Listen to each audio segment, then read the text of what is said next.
I personally think that Josh Sargent should be the number 9. My biggest concern is that Mexico does tend to make those little mistakes defensively. But it's the inconsistencies. Isn't this inconsistent though? He's going to be on the ground for the majority of the time. No, look back at highlights. No, if you that's the have Christian Pulisic treatment, though. Same. We're gonna have to stop this. We're gonna start arguing on this podcast, aren't we? Hello, and welcome back to another episode of the Real Futbol Show. I'm Lizzy, 90 Min's U.S. editor and co-host of this program alongside Geno Ganello. How are you doing? I'm doing all right. Obviously a little bit disappointed, but like I said in the last podcast, they got to where I wanted them to get to. Everything else was a bonus. We'll get into the actual game and the breaking down of the game and the poorness of it, but I'm doing all right. How are you? You didn't have any pressure this week, so you didn't really have to worry about anything since the last podcast. So you say that with such a nice tone, but really, I genuinely. I mean, it's probably got to feel nice. I feel nice. Yeah, being able to it watch does. These games, not having to worry about anything. I mean, listen, watching France triumph over Poland that way made it feel nice to know that at least it wasn't Mexico. Wait, so I've been playing FIFA a little bit more, and I've been playing the World Cup mode, and I play on the world class level, which I think is the second level that you play on. I play the computer. I don't play online or whatever. I'm not that good, but I've been playing. I tried playing with Poland, playing 2 separate tournaments with Poland. And even the way they're set up in FIFA is impossible to score with because they're so bad. I have no idea. I was just sitting there. I'm I don't know how this team got out of the group stages, but neither here nor there. But nevertheless, they did. Nevertheless, they did. So we're going to be talking all things U.S. men's national team against the Netherlands before diving into just a little bit more of international football and club football. But we spoke to Greg Berhalter before the tournament, which he's become a huge talking point. But we spoke to him prior to the tournament and asked what his thoughts going into it were and how he visualized the U.S. men's national team doing. So we have a clip of him explaining his thoughts. We are really looking at it as 2 tournaments. You have the group phase, which you need to be in the top 2 to earn the right to play in the knockout phase. And we can't get ahead of ourselves and think we're just going to fly into the knockout stage. The group stage is very competitive. Every play, every action matters to the result and to you getting through to the next round. So we take that first, and then we try to move on to the knockout stage. And once we're there, it gets fun because anything can happen then. And we know that if we play our best game on that day, we can beat any team in the world. So why not try to keep going and try to keep advancing? So we know the United States didn't play their best game and didn't beat anyone in the world. But before pretty big part of the equation is having a good game, and that is not what the United States did on Saturday. No, and to remind, the U.S. men's national team had success in Group B. They ended in second behind England after a 1-1 draw with Wales, 0-0 draw against England, and then a 1-0 victory against Iran with a Christian Pulisic goal before he got slightly injured. But he was available during the game against the Netherlands. Josh Sargent was not, which was definitely interesting and I think affected the starting 11. But, I mean, I'm sure you have several thoughts, but overall, I think the Netherlands took advantage of the U.S. men's national team defensive weaknesses extremely easily. And all of this just showed Greg Berhalter's inexperience when it comes to coaching, his mistakes, inability to adjust, substitutions. And I'm disappointed, I think, and this is coming as a neutral, but I'm disappointed for you guys. I think the team had immense amount of talent and untapped potential that Greg Berhalter simply didn't know how to work out, which is disappointing because I think they genuinely could have made a larger impact. And yes, you guys made it to the knockout, but the results were mediocre at best. I think with the talent at hand, you could have easily defeated Wales, proposed a bigger challenge on England rather than just a 0-0 draw. and defeated Iran with a bigger margin. So it's exciting, I think, to see that the U.S. men's national team has a brighter generation, but at the same time, should Berhal just stay, I think it weakens the entire system. And yeah, I'm sad for you, really. Yeah, I mean, just right out. Just get them right out. Send them off. I mean, honestly, as bad as it was, it might have been a good thing that it happened, because if the U.S. continue on this, play a good game, but they fall or whatever, who knows what the U.S. Soccer Federation should look at this and say, okay, he was way out of his depths in this one, had no idea what to do when Netherlands presented a challenge in certain areas that we had not seen prior to this. And he didn't know how to change it. He didn't know how to fix it. We were very lucky to get one goal. The defensive mistakes were like elementary defensive mistakes, like mistakes that you teach kids how to play that type of defense back when you're in, middle school, high school. Like that's very easy stuff for even an average soccer fan to see. And I think it's hard, right? Because I think when you're watching the game and you see the United States have a lot of possession, in my mind, immediately in that moment, I'm like, oh, okay, we're controlling possession, we're getting chances, whatever. And I think for me personally, I'm still getting a better understanding of how the game has kind of changed, where possession doesn't mean success necessarily.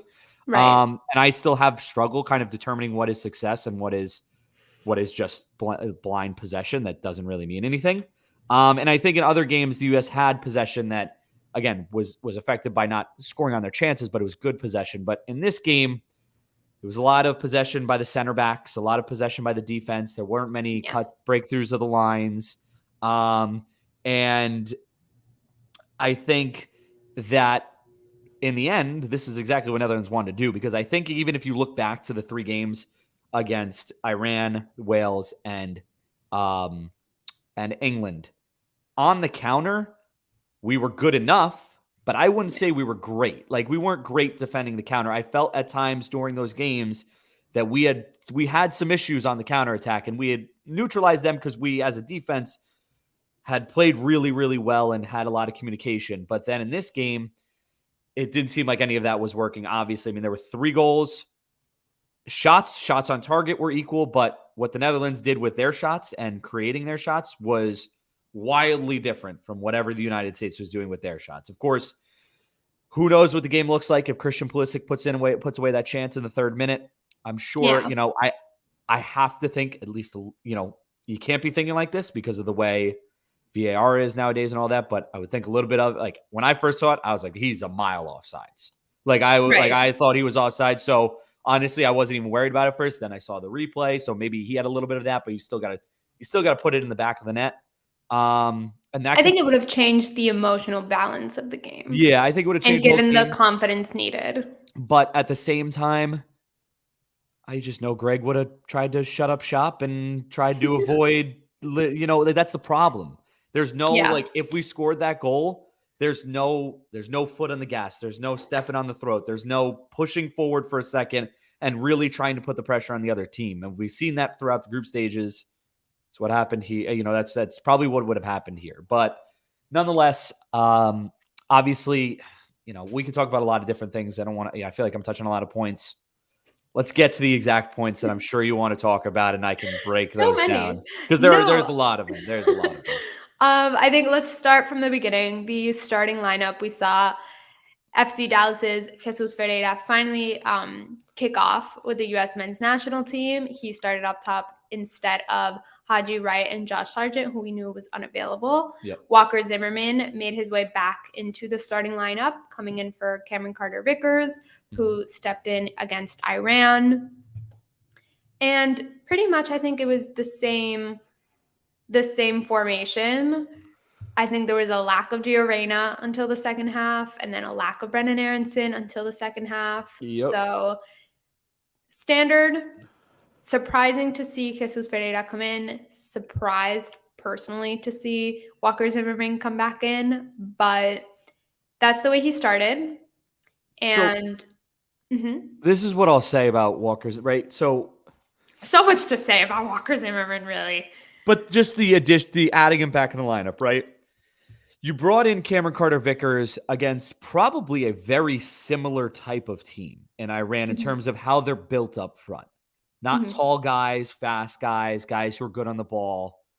And then against the Netherlands team, who's definitely better than that, has a lot of players who can get in behind the defense, who can affect the center backs in ways if you're too slow. We've seen him have some trouble. Obviously, aerially, he's been very good. But not one person in the world expected this to be a game where an aerial threat, except for on corners and set pieces, was going to be a serious problem for the U.S. Right. So if you're going to do it for the Iran game, why would you switch it again for the knockout stages in the Netherlands game? And I think that's where Greg Berhalter's inconsistencies come into play. Yeah. Where I, for one, can say I don't understand the changes he's making. And we can all speculate into what's going on. No one truly knows. But I truly believe I don't think Greg Berhalter knows. I don't think his reasoning is tactically oriented, which is interesting. Well, that's the thing, right? So if we're going to go to the Jesus Ferreira thing, right? Yeah. And we've talked about this already off the podcast, off the air. Yeah. We know Jesus Ferreira is not suited to play the same type of game as Josh Sargent and not suited to play the same type of game as Haji Wright. They're different players. Yeah. So the fact that Greg does not have the tactical nuance to go out there and change the tactics based on the player and it's not like he was changing it, he was like, oh man, I'm going to switch this around because things like Josh Sargent was hurt and we knew he was hurt and we knew he was out for the game. So for those games, he should have a different tactical plan for a player like Jesus Ferreira in this situation because Jesus Ferreira is not the type of player that can come and accept the ball in the midfield and play off him. He's a guy that I think probably works better off the last defender and making those runs in behind the defense. And they asked him to do a job that he was not capable of doing. Yeah, and as our producer Edwin has said this as well. Doing that screws up everything else. It screws up the entire defense because if Jesus Ferreira loses a ball or plays the ball poorly or can't get to a ball, then Tyler Adams has to step up and Weston McKennie has to step up and Yunus Musa has to step up. And what I will say, this is what I will say about the Dutch, right? As much as there were mistakes here, yes, the Dutch, the Netherlands, whatever name you want to use. No, we love the Dutch. Whatever name we want to use. Yeah, I know. Now we've crashed out of the knockout stages because of the Dutch, and you've crashed out of the knockout stages. Yeah, literally. Because of the Dutch. But what I will say is defensively, they were very good. And we knew that. Yeah. They were a very organized team. They played man-to-man. They took the midfield out of the game completely. Yeah. They denied the ball. They were tight on everything. Yunus Musa was not nearly as effective as he was in the first 3 games. So from a Dutch perspective, it was phenomenal defensively. It was but that's where it comes in, right? It's like Greg's plan A doesn't work. And all of a sudden it's just boot balls up and hope, or pass balls around and hope that there's something that opens up and there's a mistake that's made. And that's a problem. You have to have a plan B, and Greg never has a plan B.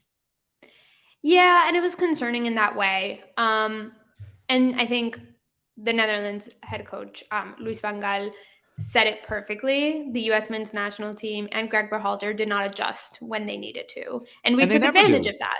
They never do. Yeah, exactly. I do think we need to point out the center back pairings. Walker Zimmerman and Team Ream individually are not bad players, but the importance of those positions, you need to have chemistry, you need to have communication, you need to be able to work off of each other. And their lack of time on the pitch together showed against the Dutch. You had both players pulling back and falling right into their hands. Whereas, and I hate the comparison, and I don't mean it to go this way, but Mexico, you look at them and you have Hector Moreno and Cesar Montes who train together daily. I understand that's not the situation of the U.S. men's national team, but call-ups, every friendly play, Concacaf qualifier, you have those two together constantly to the point where you understand what the other one is doing. Yeah. You don't need a word, you don't need to scream. You can read off of each other. Yeah. And I think the U.S. men's national team needed that because every player was playing to their own. And you don't have a unified team And it comes from Greg Berhalter. Yeah, it's hard to do that. It's hard to do that when you don't have a coach who's going to tell you that, give you a unified plan, Like you said, it's individual talent. And I don't think any of them trust him. I don't think any of them trust him. No, they don't. And few have come out in support of his tactics while others have not. But this goes way back before the World Cup and into 2019. You think about CONCACAF qualifiers, Gold Cup, Nations League, every friendly. Those 3.5 years of prep are not just so you understand what 26-man roster is going to be there for you in Qatar. Yeah. But to test out formations, plan A through Z, working out these players. He didn't call Haji Wright. He didn't call up Tim Ream, Josh Sargent, Jordan Pefok. I know he didn't make it to the World Cup, but he didn't call up these players. Sean Johnson. Yeah. Well, There's so many players on this team that weren't called up to camps where you work out all these kinks and all these things out on the field. Yeah, what I will say is, to play devil's advocate here, this is not the center back pairing that Greg Berhalter wanted at the World Cup. I know for a fact he wanted Chris Richards and he wanted Miles Robinson. But those two got hurt, and that's the unfortunate part of this World Cup and what's happening with this World Cup and the injuries. But that's why you call up different players. But yes, you do have to. That list, for example, Mexico called up 35 players for a friendly. Yeah. And I'm not saying you have to play all of them, but once you have them under your camp, you can test out different things. You can make players get to know each other. Yeah. I don't know what kind of conversations Walker Zimmerman and Team Reed had before the World Cup, but they definitely were not close. And that could have been worked out at each camp. And that's when having an extensive and deep bench works to your advantage. And I think the U.S. men's national team had that. Yeah. But Greg Berhalter did not capitalize on it. Yeah, also, you could see it also in the chemistry that they had with the players forward. Granted, Tim Ream had a great, I think a great group stage. I think he played very well individually for the group stage. But in this game, you saw him passing the ball out of bounds because he was not on the same page as other players. And you saw him passing the ball to the other team because he was this was easily his worst game of the tournament. He did not play well. And it was very clear that when he did not play well, Walker Zimmerman, he was carrying Walker Zimmerman throughout the group stages. And again, I'll go back to this because I think Mark McKenzie is much more the type of player that would have worked in this situation. I think having a Mark McKenzie type player, I felt like he was a guy that should have been included in this roster. He was not included, and we'll see, because he is the same archetype, the same build, the same type of person as Miles Robinson is. And he was included in all the camps up until this point. He's good with the ball at his feet. He's tall. He's the guy that should have been there, in my opinion, in that center back pairing. But again, we could talk about the selections day in and day out, and it's never going to change. That's when an intelligent coach can work through injuries, can work through substitutions, and can maximize the potential that he has on the field. Yeah. And I think Greg Berhalter, as many do, but Greg Berhalter relied on pure individual talent of these players, and they did well to a certain extent. And then left one of the most talented players on the bench for the entire tournament, except for the last 45 minutes. And you know what? It'll rely on individual talent, but let's leave one of the most talented players we have on the U.S. national team in years, forever, in the history of the U.S. men's national team. Let's leave him on the bench for. And then once we do play him, out of position. He started him as striker. What is he doing? Why is he starting him in the second half as striker? Just move Tim Weah to the striker position. What are we doing? What are we doing? Really, though, Tim Weah has played 45 games at center forward. Yeah. Gio Reyna has played exactly, probably, I don't know, but definitely less, and probably zero. Definitely. Do not, and I understand what he was trying to do. And this question also relates to this. Why would he bring in Gio as striker and not Weah from the jump? I don't know. But I understand what he was trying to do. I think he was trying to add to fluidity of that front three and have them be able to move through the front line. But your center forward, who is the person, even if you're going to be fluid, The person who should be playing the center forward position should be someone who's played the center forward position before. And you can't tell me that Greg's backup plan is a false 9 with Gio because he's never played that in the history of his time as U.S. men's national team coach. That's what and I'll sound, I swear, like a broken record, but you have good players. Yeah. You have infinite amount of talent in front of you. And Greg Berhalter failed to capitalize on that, and that's what lost the game. I mean, and I will give credit to the Netherlands. They played fantastic. Memphis Depay, amazing. I was personally very excited to see Xavi Simons come in and have his senior team debut in a knockout game at the World Cup, which is an unreal story for the player. But I think the U.S. men's national team could have had a much greater impact. Great players out there. Yeah. I mean, Tyler Adams is a fantastic talent. Yunus Musa, Gio Reyna, and Brendan Aronson, just great individual players that could have been played a lot better, I think. I mean, listen, if you look at the United States, they didn't have many great chances. They scored on probably the hardest chance they probably had to score on from the deflection. And the comments here, Haji can only, like, literally, like, they scored on a deflection. It was like, it wasn't even on purpose. Like, it wasn't on purpose. They had much better chances. Like, offensively throughout the tournament, even when they were down, I think they had chances that could have brought them back into the game. And there were times, but defensively in this Netherlands game, it was so bad in transition. And again, it has to do with Greg Berhalter essentially played 3 strikers in this game. He started with Jesus Ferreira, played Gio Reyna there for 10 minutes, and then brought on Haji Wright. Why not bring? It's just, there's that right there. Just him bringing on Gio Reyna for Jesus Ferreira and not moving Tim Weah to the center forward position. That right there should tell you all you need to know about Greg Berhalter as a coach and why he cannot manage this team for the better. Like, look across to Belgium and look at what Roberto Martinez has done with that Belgium team. That team had one of the greatest groups of talents that we've seen in the world in modern day, and they got 3rd place at best. They never made a final, and I think it was because of lack of coaching, and we cannot afford to have that happen with the United States of America. My concern for you and the U.S. men's national team fan base is the narrative surrounding this World Cup. I think it would have been probably better had you crapped out in the group stage. Because right now, the narrative behind the U.S. men's national team is positive surrounding the World Cup. You made it out of the group. You're in 2nd place. Greg Berhalter took you to the knockout round, and it was a very strong Netherlands team, which it was, and I'm not doubting that. But Greg Berhalter is earning credit for something the players did entirely, and I will maintain that the U.S. men's national team came out to the knockout round despite terrible coaching. Yes. No, I totally agree. So I think the positives may come back to haunt. Certain players coming in support of Greg Berhalter may be a defining factor. What I've been hearing mostly are great comments on Greg Berhalter, and this isn't coming from the fan base, but more influential figures within USSF is players or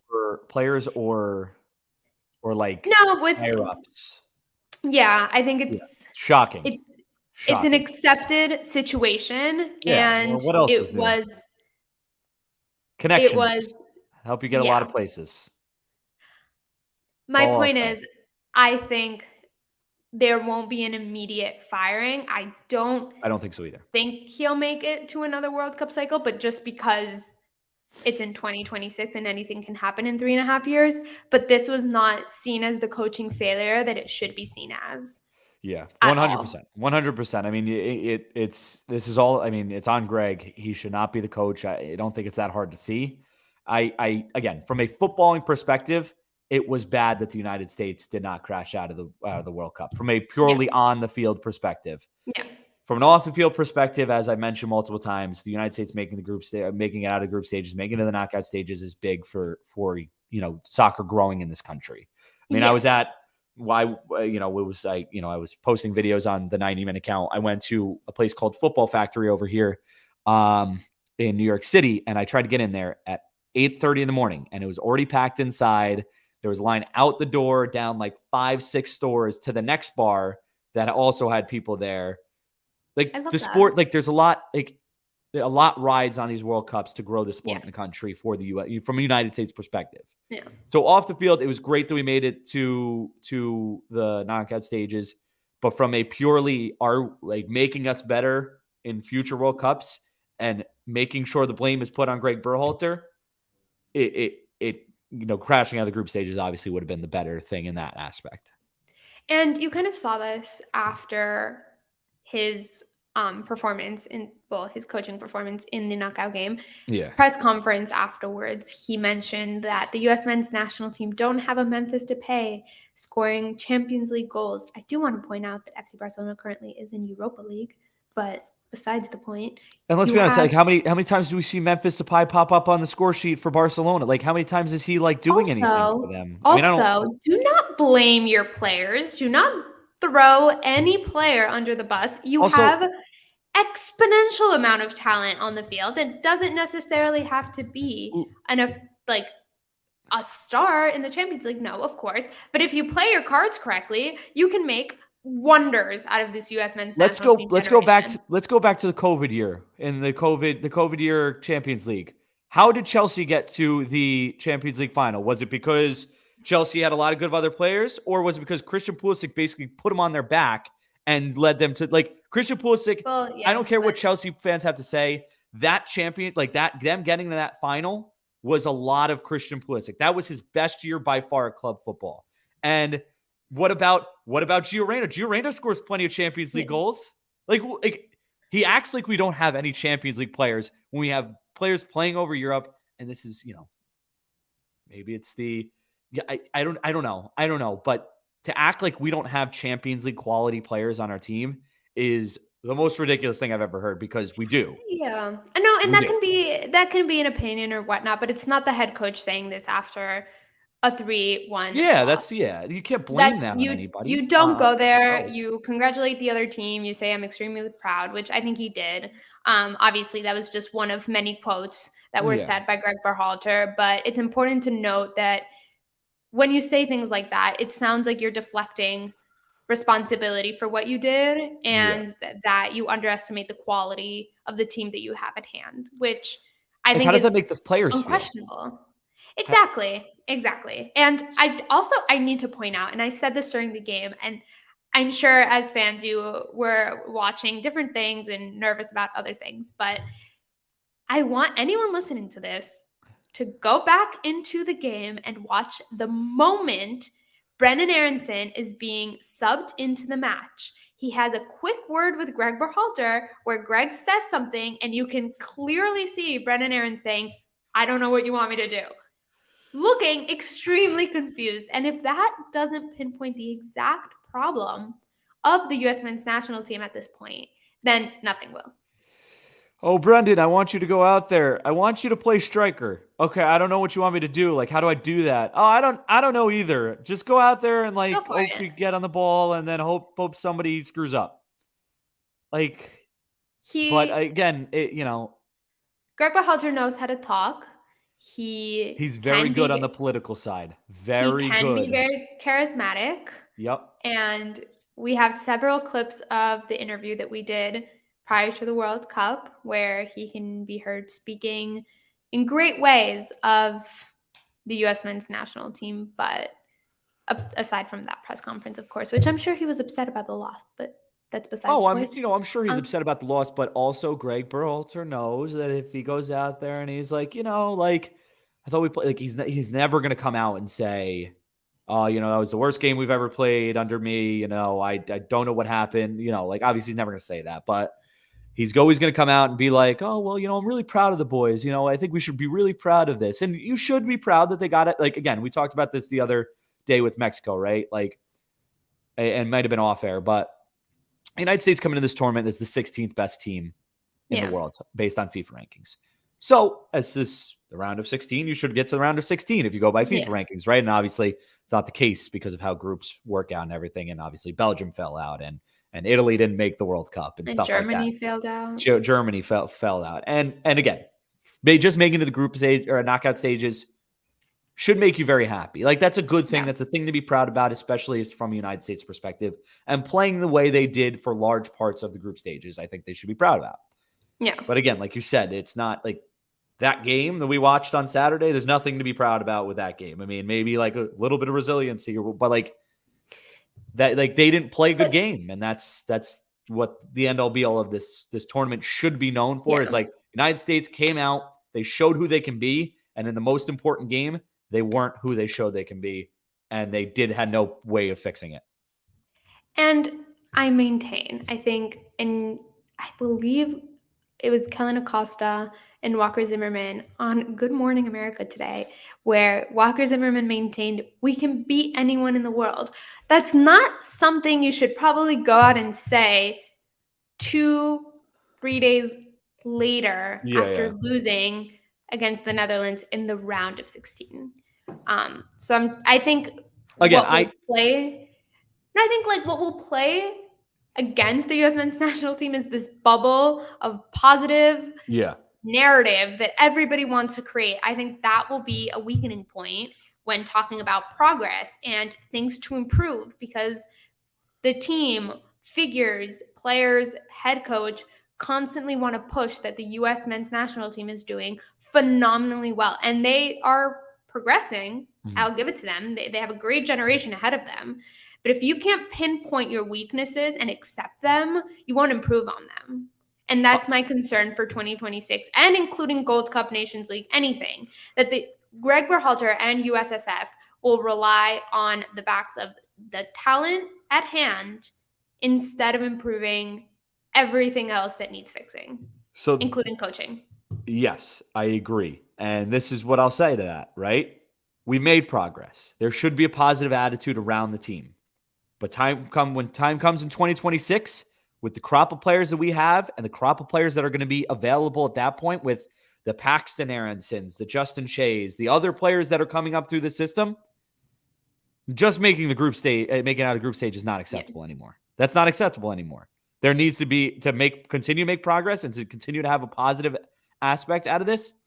You need to hopefully win your group, and then hopefully make it, like, ideally the goal should be quarterfinals at the very least in 2026 with the crop of players that they have. Obviously that's very difficult, and I'm not saying that that's something, but that should be the goal.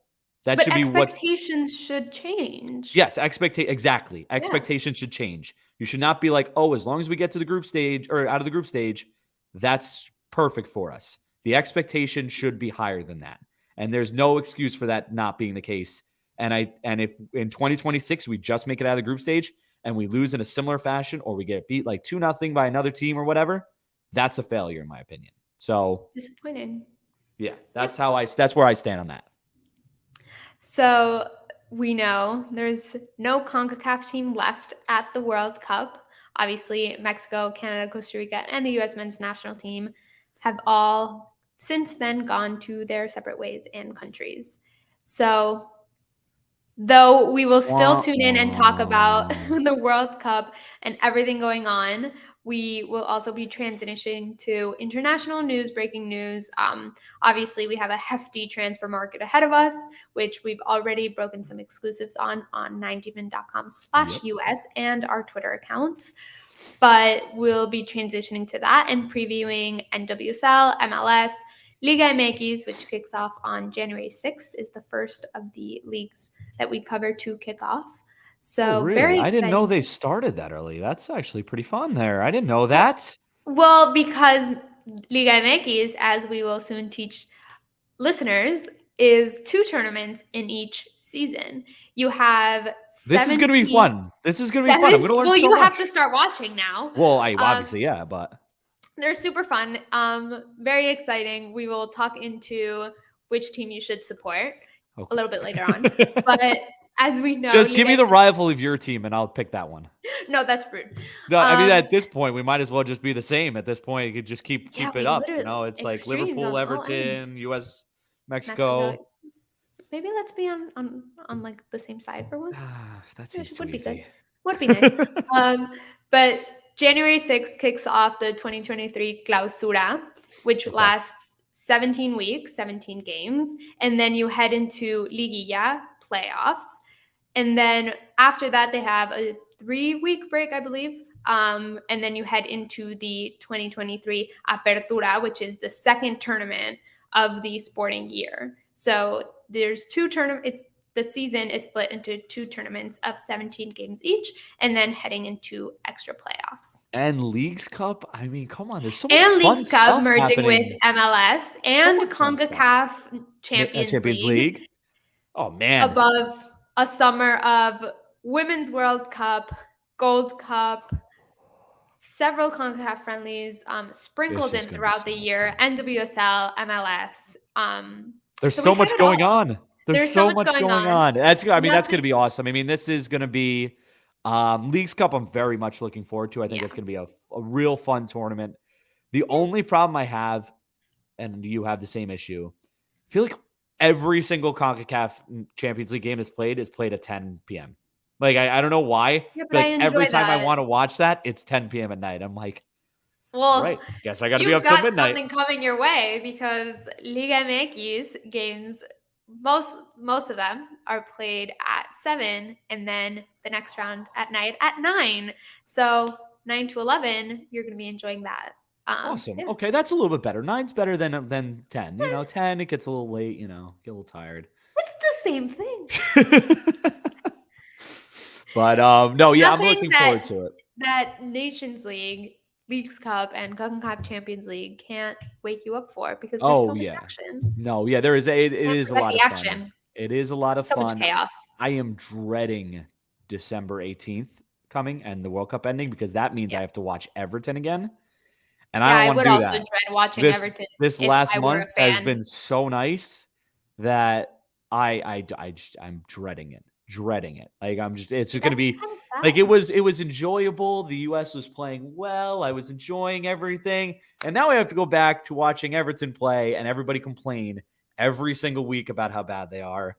So that's going to be fun for me, but at least I'll have all this stuff to distract us from because I was afraid I was going to have 3 months before MLS started and Liga MX started to have to sit and watch this team. So I'll have some distractions.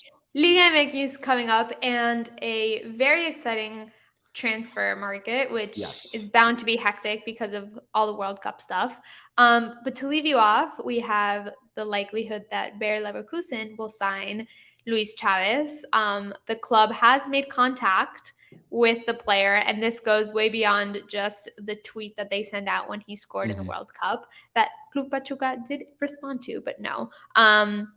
Sources alongside Graham Bailey, who also works at 90 Min, have confirmed that they've made contact and a deal may be coming their way. So very, very exciting. Awesome. Read more on 90min.com/US. And for Bayer Leverkusen was just here in America. So they were. Cool. We also have an insight on that because Geno went to cover them in St. Louis. Yes. We'll have some more from that as well. We'll have some more from that tour as well coming up. Lots of stuff. Lots of fun stuff. We're also in the process of getting this on audio and getting this on iTunes and Spotify. So make sure you also check it out and keep checking for that there. We'll update you guys when it's officially on those things. But it's going to be there soon. We're in the process of getting that taken care of. So look out for that. Yep. So thanks again for listening. Subscribe, follow us on social media, and we'll be back next week. Bye.